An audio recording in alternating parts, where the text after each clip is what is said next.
Where's Tuhal, min Freon, and welcome to yet another video. If you're here for the first time on the European Law channel, then welcome, and feel free to subscribe if you are interested in things all fantasy, mainly Tolkien oriented.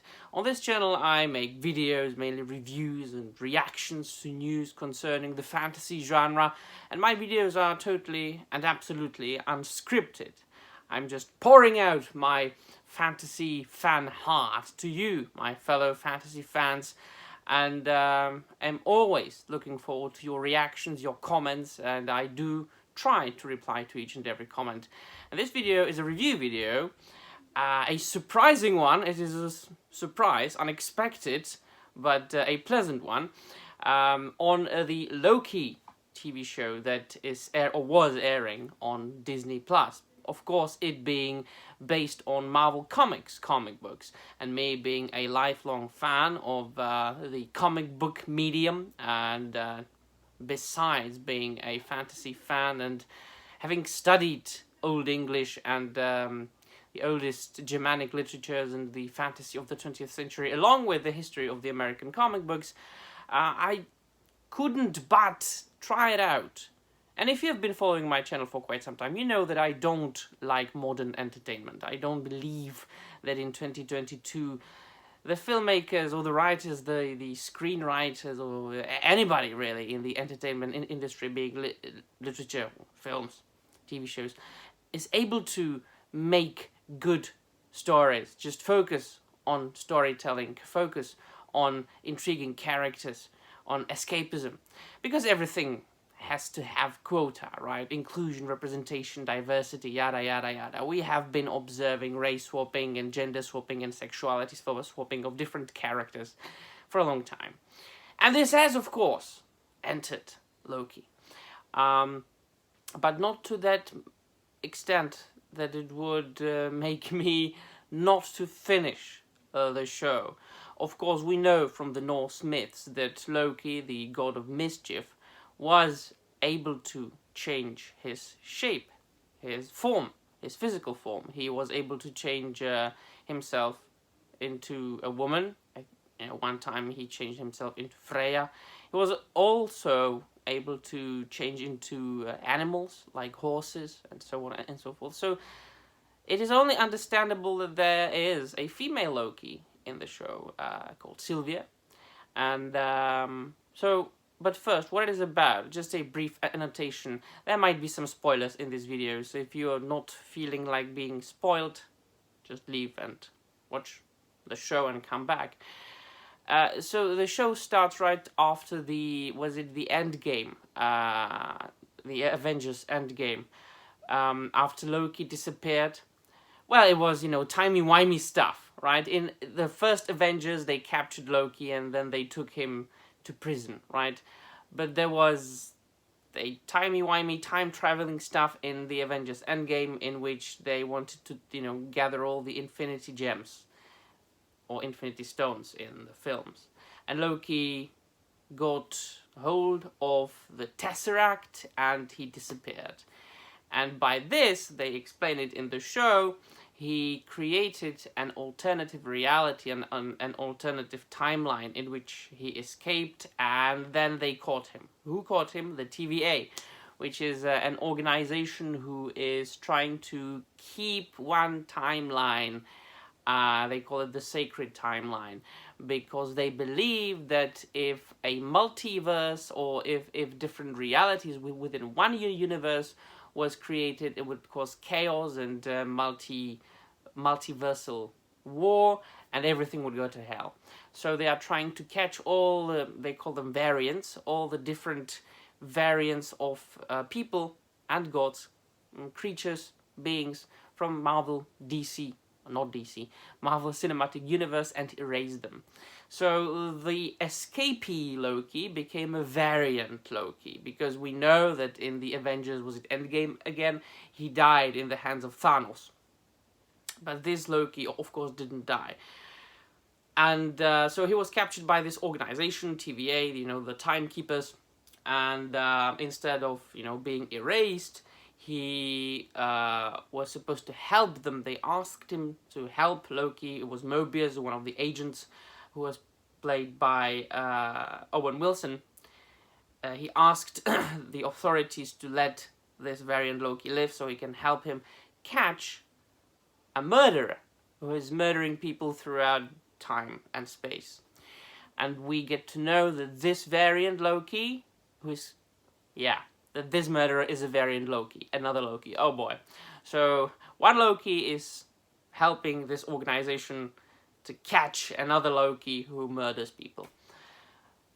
I mean, yes, it's interesting. It's more like science fiction, right? But it all goes back to the old Norse myths, and although I don't really like modern interpretations of old stuff, the old traditional stories, because they are usually not being done right, I have to admit that myths is something that is a bit more free in this aspect, because myths kind of change throughout time, right? And we interpret the different myths a little bit differently as the time progresses. And Marvel Comics themselves, they if you are lucky to read certain comic books, Thor comic books by Marvel Comics, they are very good and actually very faithful to some of the old Norse myths.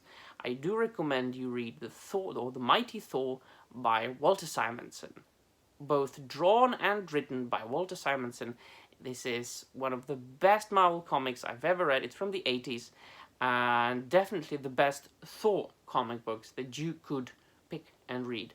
It has been collected into trade paperbacks and even into an omnibus edition, which collects the entire series in one book. It's a very good read. I do recommend that. But as far as the show goes, it was good. Of course, the only thing that really was very, as they say, cringy, and that I didn't like about it, was the fact that when there was a woman, a female character, except for the female Loki, Sylvia, they were unbearable. They were so annoying. Just yapping all the time. And yapping mostly about the male character. So this was the SJW aspect of the show. If there was a female character, she was always bitching about the male character. And most of the male characters were such unbelievable cucks. There is no heroic male in this TV show. Absolutely none. No heroic male. But, considering the nature of Loki, the character, he shouldn't be a heroic character. He's the god of mischief in the Norse myths, in Marvel Comics, in Marvel Cinematic Universe. He's always been a little slimy bastard. So that's why I didn't mind that. But there was no heroic supporting character that would actually be male. All the women are badass. All the women are kicking the asses of all the males. And all the women are bitching about them all the time.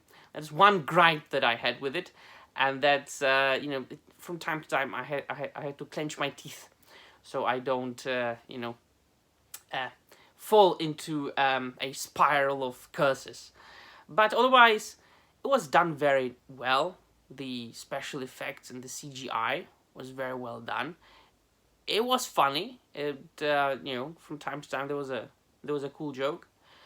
Most of the Loki variants were also quite funny. I especially liked the original Loki in the 5th episode, I think it was, A Journey into Mystery. They did a little homage to the original Loki as he appeared in, for the first time in comic books.